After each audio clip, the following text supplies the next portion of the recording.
नमस्कार, आप देख रहे न्यूज फॉर नेशन और मैं हूं शुभे आपके साथ। राजद अब हर मामले में अपने आप को मजबूत स्थिति में दिखाने की कोशिश कर रहा है, हर चीज में अड़ंगेबाजी करता नजर आ रहा है। ऐसा हम इसलिए कह रहे हैं क्योंकि अगर आपको याद हो तो जब विधानसभा सत्र की शुरुआत हुई तो उस दरमियान विधानसभा अध्यक्ष के पद के लिए चुनाव कराए गए, वो सिर्फ इसलिए क्योंकि राजद ने अपनी ओर से कैंडिडेट को उतारा, प्रत्याशी को उतारा। लेकिन इन सब के बीच अब एक और नई अड़ंगा जो राजद की ओर से लगाया जा रहा है वो ये है कि अब राज्यसभा की सीट पर भी राजद की ओर से एक कैंडिडेट को उतारा जाएगा। आपको बता दें कि रामविलास पासवान के निधन के बाद से राज्यसभा की एक सीट खाली हो गई है, जिसको लेकर अब चुनाव होने हैं। बीजेपी की तरफ से सुशील मोदी को कैंडिडेट के तौर पर उतारा गया है और राजद की ओर से कौन कैंडिडेट होगा इसको लेकर अभी चर्चा चल रही है।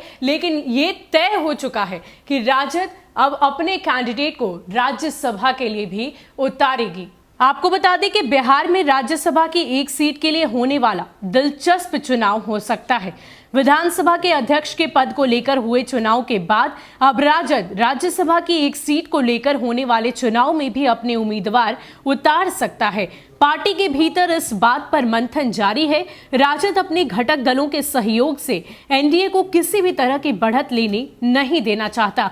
एनडीए की ओर से भाजपा ने अपने उम्मीदवार की घोषणा कर दी है। 3 दिसंबर तक नामांकन का पर्चा दाखिल किया जाना है। विधानसभा में संख्या के बल के आधार पर एनडीए की जीत निश्चित मानी जा रही है। इस संदर्भ में राजद इस संदर्भ में शनिवार रविवार के बीच उच्च स्तरीय मंथन करने जा रहा है।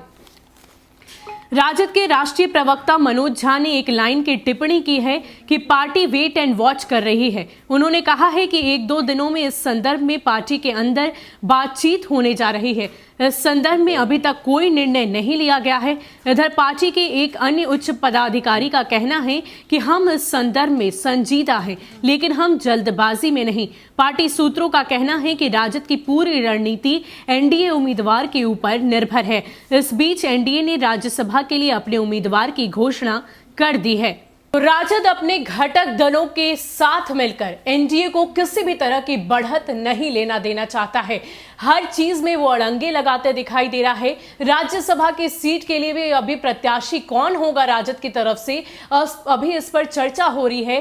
पार्टी के जो वरीय अधिकारी हैं उनका कहना है कि पार्टी अभी वेट एंड वॉच की स्थिति में है। जो कुछ भी होगा उसके बाद ही निर्णय लिया जाएगा। हालांकि बीजेपी की तरफ से सुशील कुमार मोदी का नाम सामने आया है और कहीं ना कहीं जिस तरीके से बीजेपी की बढ़त है उसको लेकर यह बात तय है कि कहीं ना कहीं सुशील मोदी ही इस चुनाव को जीतेंगे। लेकिन इन सब के बीच राजद हर कदम पर अड़ंगा लगाता दिखाई दे रहा है। फिलहाल के लिए इतना ही। ऐसे ही अपडेट्स के लिए आप हमारे साथ बने रहिए और देखते रहिए न्यूज फॉर नेशन। नमस्कार।